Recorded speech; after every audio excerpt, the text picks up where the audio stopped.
and welcome to The Decision Makers, the show where we dig into what it takes to run a town. Today, I am here with the Economic Development Officer for Neepawa, Marilyn Crewe. Welcome to the show, Marilyn. Thanks, Rain. Thanks for having me. I'm excited to have you here, and we have some really meaty stuff to get into later. But let's start out with a bit about you. How you came to be in a role as an Economic Development Officer.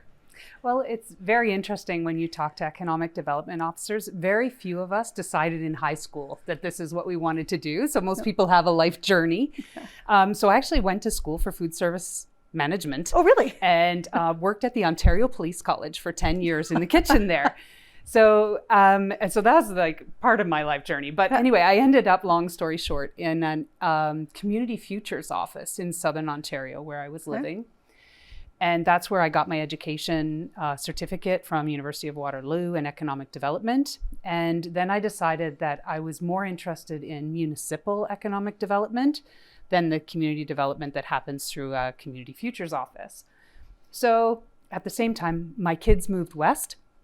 And so I decided that it was time to make a shift in my employment. And I applied to Neepawa, and here I am, 8 years almost. I've been in Neepawa now. It still feels kind of new, doesn't it? Absolutely. But Neepawa is a very welcoming community. It's been a great change for me. Yeah. So you said that a lot of people who come into the economic development take very different journeys. There's not sort of this, you're going to be a lawyer and you go to school for law and you become a lawyer, that kind of thing. Right. So what kind of skill set does it take to do the job? So it depends on the size of the community, the skill sets that are required at that time, but it's a lot about the network that you make to understand how your community functions as a whole. But then it's also understanding data to understand where investment needs to come from, working with other people to make projects happen, because very often municipal projects are cross departments and lots of red tape. Yes. And so you need someone that can understand and process all of that. And then, depending on what you're doing, you need an understanding of tourism and entrepreneurship and grant writing, so many different aspects to the job. Certainly like planning and land development. It can, especially a growing community like Neepawa, I've learned a lot about that since I've been here. So it's very, very broad. It is. So in your day-to-day, like what fundamentally is the role of the economic development officer? So I would say that business development would be a broad stroke of the work that I do. But when you think about business, that encompasses a lot of things, everything from entrepreneurship development to business sustainability and business growth management, and then succession planning and helping those businesses so we don't lose them, that they transition to a new owner or whatever that looks like. So a lot of that is understanding that whole business environment, but then other pieces play in, like tourism. And okay, so I know this is what I have in my town. What do we need next? So business investment attraction. Right. But then what information do I need to attract those businesses? What are investors looking for information about our town? So all of those things. What are investors looking for information? So they're looking for available labor force, things around like availability of water and sewer and energy needs, depending on the nature of the investment. Right. Available land, or do they want to lease a building? Right. So those kinds of, you have to understand what you have, the assets in your community, and where new assets could go if that's what's needed. And I imagine there's a lot of scaling involved, because we have everything from, the What's the Big Idea event where you have individual entrepreneurs, right up to bringing in a large, hundreds of employees investment into the town. Or even understanding the impact of our current largest employer, High Life. And so what does that mean for economic development? And, helping them have the right environment to grow, but then also the impact of those families that come, and then the secondary employment that's required, housing. It encompasses. So certainly then immigration would play a lot into absolutely into both the entrepreneurial aspect and also the the high life employee aspect. Well, and then provide, and the families. So then it impacts education and health and daycare and provides employment for other businesses in town. It's all part of the scale of growth that Neepawa is experiencing. So you say you've been here now 8 years. Almost. What has Neepawa's journey been over those 8 years? So I felt when I came to Neepawa that there was a rise, a wave that was starting to build. And I have seen that build, and I mean, it's still going. I'm not saying that wave is cresting yet, but certainly when you look at the 27% growth in the last census and 23% growth in the numbers that came out yesterday, that's definitely a growing concern for our community. And when you look at the new business startups that have happened in the past few years, and it's just going to continue to serve a growing community. I think a lot of rural communities have a problem with basically the shuttering of Main Street, the closure of these storefronts that have been there for generations. Mm-hmm. Now, it doesn't, while that certainly has happened in Neepawa, it does seem like a lot of that is opening back up now. Is that what you're seeing as well, or? Absolutely. That's one of the challenges I have. So I'll have a business come to me and say, they want to come to Neepawa or they want to expand. Where is there available commercial space for rent? And there really is not a lot of availability in our downtown core, which is a really good thing, but it's also a challenge for businesses that want to be in our downtown core. So the management of that is part of my work as well. So when people, and certainly people do approach you from various levels, do you see a lot more people coming to you like locally needing resources for starting their own business, for expanding their business? Or do you see a lot more coming from outside, or is it a balance? I would say that a lot more of the entrepreneur discussions that I have are locally driven. And I mean, it's a fact in economic development that growth from inside is easier because the business has already figured out that this is the right place to be. And it creates more sustainability for that business, but also creates growth in other businesses. So that local business development piece is most of what I do, but I always have to be ready for that investor call. Yeah. So, So who knows what the next one will be? I know, right? And we've been expanding our infrastructure, we've been expanding our water, our sewer, all that kind of thing. So we have to be ready. And I think one of the great things about being in Neepawa is the team that is at the town office. The council is so supportive of the work that needs to be done, and the team in the office, we're all pulling in the same direction because we all see where Neepawa is headed over the next 20 years. And certainly council has had glowing things to say about the town staff. So. Oh, well, that's nice to hear. Now, so I guess on the higher end, the larger employers like a High Life, or maybe not quite that scale, is it more a case that you're going out and looking for them? It's that I have tried. I have tried. Sometimes I get told, Marilyn, that's not how this works. We will come to you because depending on the nature of the business, like they don't come until a community meets a certain population threshold. But as far as attracting a new industry, I follow leads that I get. Sometimes they're just hunches that I have, and I'll reach out. And sometimes they're people that approach me just, asking about available industrial land, for example. And then it gives me the chance to talk to them about what their idea is and how that would fit with the available labor force that we have here. Right. Well, you've touched on population a couple of times. Let's dig into that. Census numbers came out yesterday. Yay. For the 2021 census. Finally, we've been waiting for this. And Neepawa saw another huge amount of growth, 23.3% growth, which is certainly one of the fastest in the province, probably in the country. With number 13 in communities over 5,000 in Canada. Yeah. So it's that's huge. Yeah, we knew the number. I mean, we know that there's been growth in Neepawa. Yeah. It was just a matter of getting that number so we understand what has been happening. Certainly the number that I had in my head pre-COVID was different than the number now in COVID, because it impacted immigration of families. Yeah.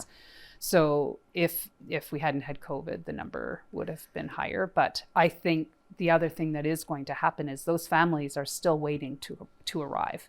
So we will see what would have been a steady curve of immigration. We may see a bit of a spike once everything opens up so that families can join. And they're more comfortable to come into the community. Absolutely. Yeah, exactly. They've got to work all of that But out. in spite of that, we saw over 1,000 people. Over 1,000 people in 5 years. Yeah. Mm-hmm. Which for a community this size is a huge amount. Well, and you look at even the regional growth that we saw and the numbers in Gladstone and in Minnedosa. Yes.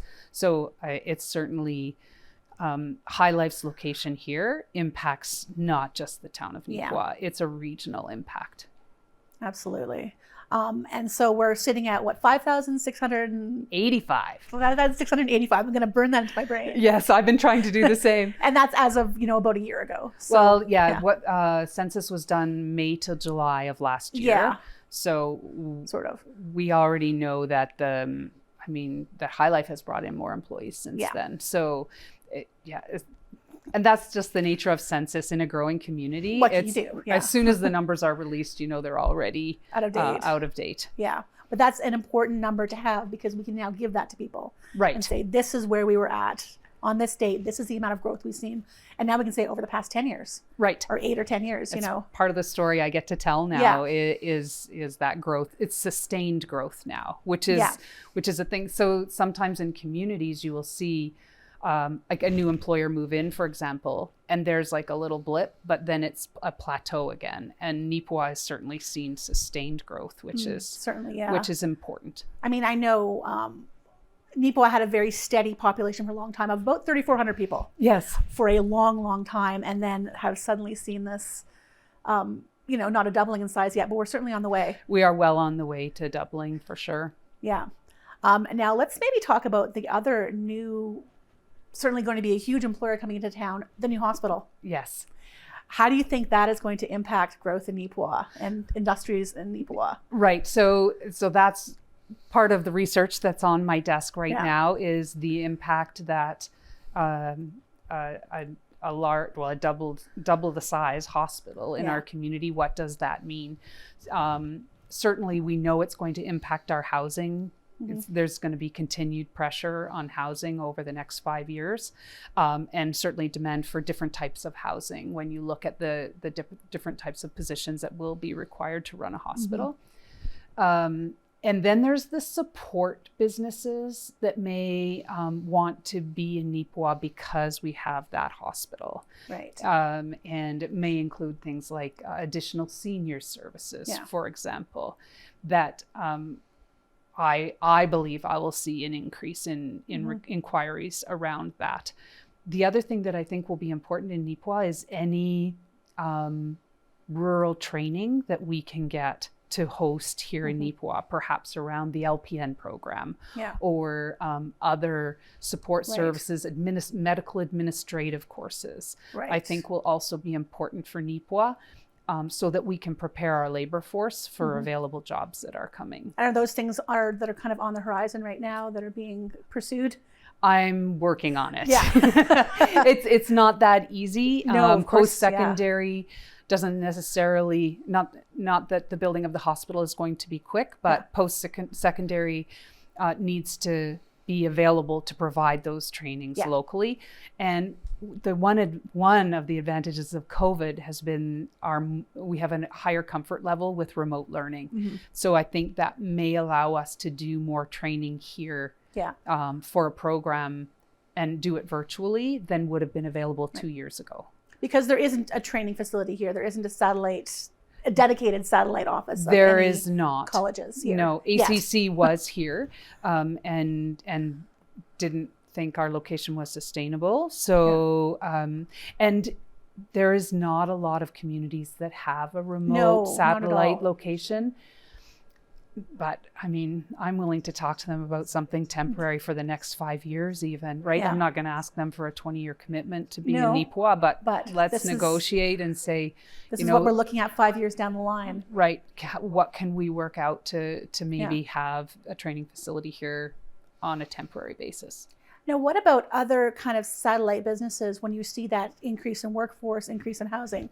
Do we see an increase in food service restaurants? Do we see those kind of increases as well? Absolutely. There's trends around all of that Yeah. say once you hit this number, size of community, this, depending on where you are on a map, Yeah. there's certain things that come based on the population or population density, Right. depending on what the business is.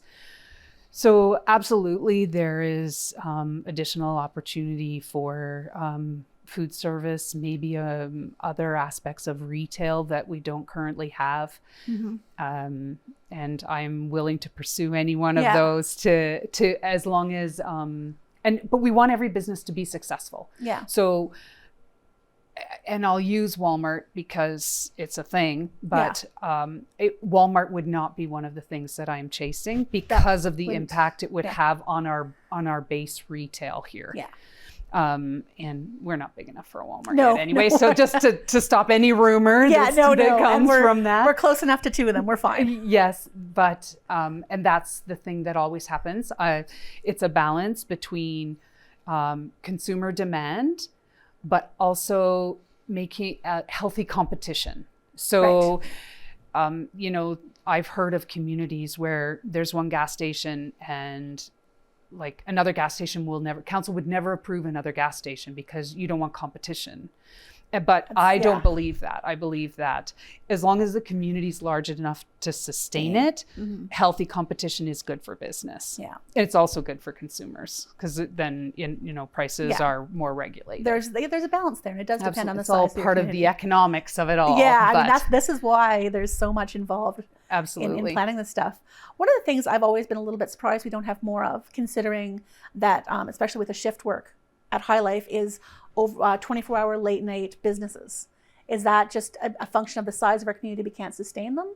Or is it just that no one's kind of tried to tap into that? I know there was some interest in it, and a few businesses have tried. But like you say, there has to be enough volume to sustain. Now, certainly Prairie Trichomes, for example, is open till 10 p.m. Yeah. McDonald's. We have McDonald's. We have 7-Eleven. There are a few places that Yeah. maybe that's enough for now to satisfy the need. But certainly as the community grows, demand also grows. Yeah. So. And I'm thinking, of course, of the hospital coming in, which is also very shift-based. We have a Absolutely. hospital now, but this is significantly Double the size. larger. Yes. Yeah, and with additional specialties and additional, rooms for patients and things. Well, So, and then additional families coming to visit patients receiving care. Yeah. It is going to create a shift in demand for retail. and the other thing I was thinking, of course, is the new hotel that's coming, which we haven't talked about yet. Right, Let's kinda not jump yet. in on that one. This is a very exciting. Certainly, that Best Western Plus has seen that Neepawa is a viable market. Is just one more story I can tell about Neepawa's growth, and the opportunity that hospital provides to just create more of a vacation hub for Neepawa, but also to support all of the sports and tournaments and now medical meetings. Yeah. Perhaps school district meetings, those kinds of things where people need to come and stay for a couple of days. Yeah. We're going to have a new facility to offer them. And hopefully it will expand at some point into more of a conference Absolutely. center, particularly because of where we are located. How much of a factor does that play into what is attracted to this location? Is us being corner of 5 and 16.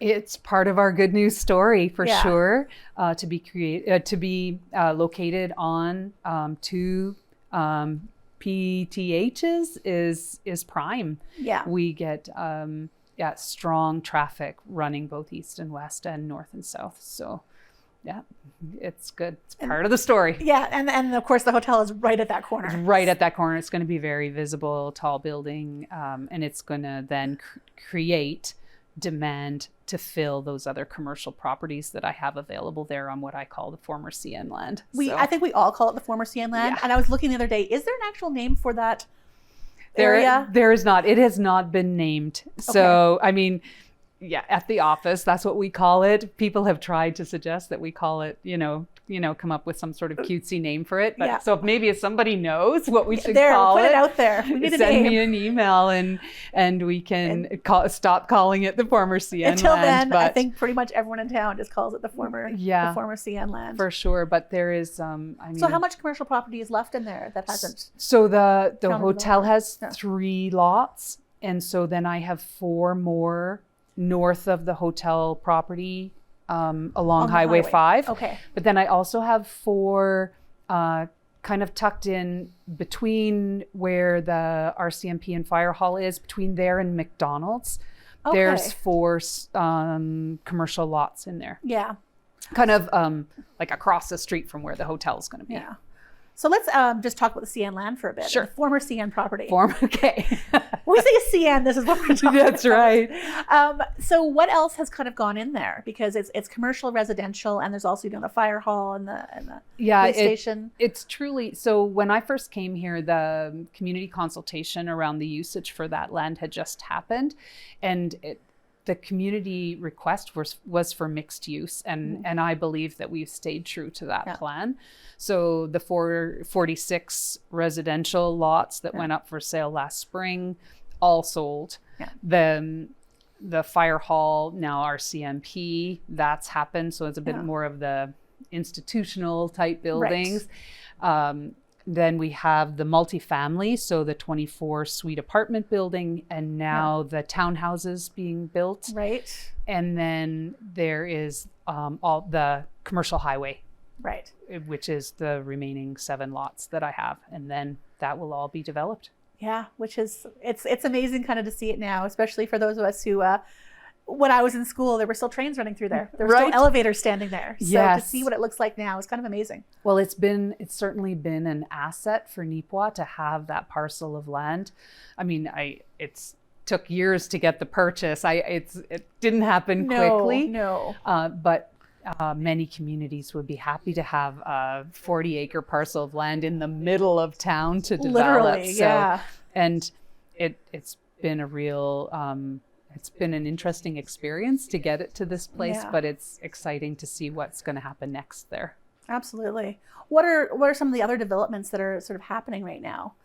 Whether it's housing, whether it's commercial. Yes. So there is work on other housing to come to Neepawa. The commercial availability. So if anyone asks me, that's what I always tell them about the former CN land. Available industrial land, zoned industrial out by Rocky Mountain Equipment on the east end of town. Those lots are available, and I've been doing some additional marketing on them. Yeah. Like we talked about, there's not a lot of storefront rental in our downtown core. No. But there's a few, though. There's a few available. Especially if we continue on the north end. Right. Yeah. We continue to move up north on Mountain. Yeah.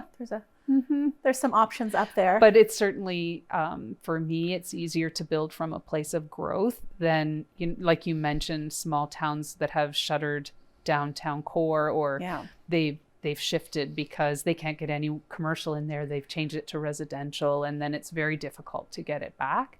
Absolutely. We're fortunate not to have that challenge. Yeah. Oh, certainly.